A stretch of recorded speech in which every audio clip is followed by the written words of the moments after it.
Imeh Smith, and I'm with the Circle's Edge. And these are some books that I published, and we're doing a fundraiser we're trying to get a Circle's Edge art space and meeting lounge in Cohoes. We're trying to renovate this dilapidated garage right off of Newark Street and turn it into an art space and meeting lounge for volunteers and interns, and having an office space as well as a meeting space.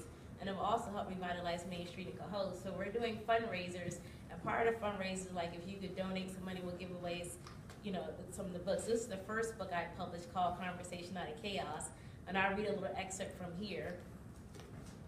And this is the follow-up, the Bimbo Chronicles.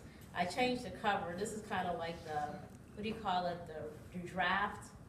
So I had to edit it and proofread it and change the cover. So I did a little of that. This is the follow-up to Conversations Out of Chaos. So if you donate like $25, we'll give you the book. If you donate like, there's like a fee, like if you go to the second level, you use both books. And here is our art book, and Jim Bluzon helped, a few other people helped.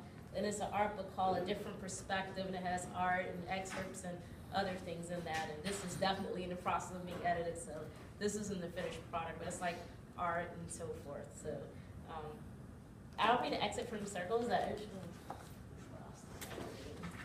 And from Bimbo Chronicles. My ever constant employment trials. Okay, being that I'm poor and underemployed, I diligently seek for a job. I even tried Kinko's, Greyhound, and many hotels and restaurants. No one would hire me. The stupid hotels and companies would rather hire someone who has no skills but worked for 2.5 years as a janitor than someone who has many skills they are hiring for but only worked for a few months each. Unfortunately, I never had a job for over a year. And like most artists, actors, musicians, dancers, and so forth, they try to find a job in their field but keep their day jobs until they make it big. Usually their day job consists of coffee bars or waiting tables. In fact, many of my friends are like me, only keeping a day job for a few months. The longest that I had ever kept a job before I was rudely and unfairly fired or quit was 9 months. I eagerly await an anniversary in employment. So anyway, for some reason, unlike my cousin and some lucky guy, every job I get seems to not be satisfied with me or appreciate me. Only a few jobs, and such as Disney, where I work Thanksgiving, Christmas, and New Year's Eve, while others called in sick, or at Greyhound. Well, anyway, by this time, my cousin Kiki was 4, and I again had the pleasure of watching her. Of course, she thoroughly enjoyed me watching her because we would play together. I was more like her friend than a babysitter. She would ask her mom, "Where's your little girl?" referring to me. Well, this day she wanted some popcorn. She tricked me and said she knew how to work the microwave and cook popcorn. I remember my cousin re-cooking popcorn the old style way with oil in a big pot on the stove as a kid. So I thought my cousin Ree was about 5 or so. Besides, microwaves are easy. All you have to do is push a button. Well, she went into the kitchen to cook the popcorn, and I didn't follow behind because I figured she knew how to cook it. After about 6 minutes, I smelled this horrible burnt popcorn smell. I rushed to get the burnt charred popcorn. She had the microwave set for 20 minutes. I told her to go outside and eat it because it stunk. Well, when my aunt and Reed came home, they were upset at me and wondered how a 4-year-old could trick me into letting her make popcorn. Kiki and the wig. By this time, I moved in with my cousin Reed at the request of my aunt. She got tired of me. My purpose was to help Reed with rent and to babysit Kiki. Of course, Kiki was ecstatic with this. My toys and me came to spend the night and play. Kiki and I watched TV, and Kiki would play hair salon and pretend to do my hair, makeup, and nails. I had this wig that I thought was pretty, and she wore it as some lipstick. I thought she looked cute. Well, like on several other occasions, I was late leaving the apartment to drop Kiki off with her mom. When I arrived, Reed was upset to see her child walking around the street with a wig on. Halloween wasn't until October. She took the wig off and threw it in my car and was mad at me because Kiki's hair was sticking up like a pickaninny doll, and I didn't comb it. That's because she was wearing the wig.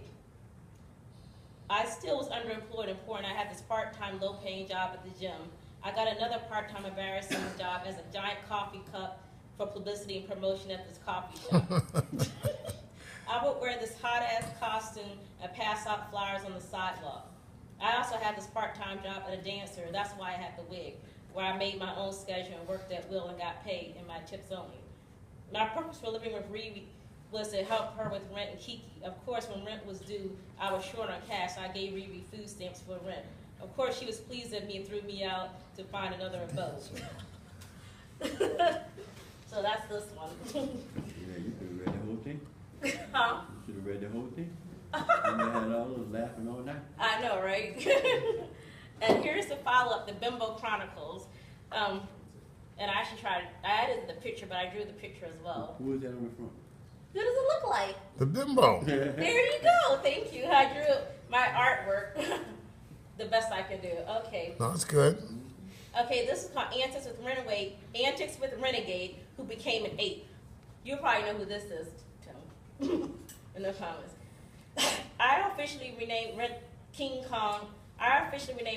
Kong once seeing how much of an ape he could be, such as throwing tantrums, breaking items, yelling and screaming in public, among other gorilla-like antics. Kong's mom was selling her condo.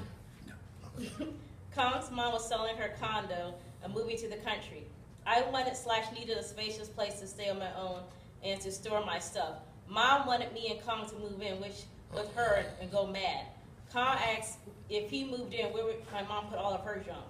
She had a really cozy country cottage style house full of whatnots and junk. I started to look for a place on my own for myself, but despite what he and many others felt, I was trying to be considerate and look for something for the both of us. He tells me how nice Baltimore is. I give him the benefit of the doubt. The only thing I knew of Baltimore was the Inner Harbor.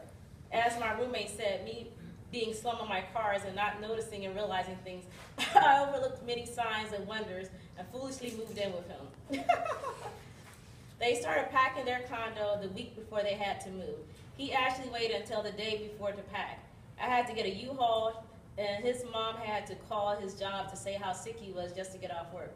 He didn't even have a coat. They spent the entire day rushing and packing. We moved to North Baltimore, the pit of the ghetto. When we arrived in Baltimore, we were greeted by a heroin march. The addicts asked to help in exchange for money. They stole my food stamps. This place was so lovely. It was shot to hell and no. We had this tiny little mouse. I'm not afraid of mice. However, I'm afraid of rats. There were many huge rats living in the alley behind us. The backyard was trash cans, and they were like Rat Disneyland. Being that I can't tell a mouse from a baby rat, I wanted a cat immediately. After all, what makes you think oh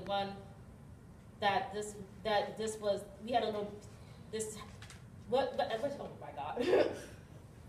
After all, what makes you think that one of those huge infested rats didn't give birth and the baby decided to visit our place? Miss Cutie's brother came to, Miss Cutie's the cat, by the way. Miss Cutie's brother came to live with us. Miss Cutie's is Mom's dear, fat, lovely, lazy cat. Miss Cutie was supposed to move up to Baltimore, but Mom, who initially wanted to evict her and put her out, kidnapped her and wanted to keep her. Unlike Miss Cutie, we got as a baby kitten. Her brother was big. He was scared and used to living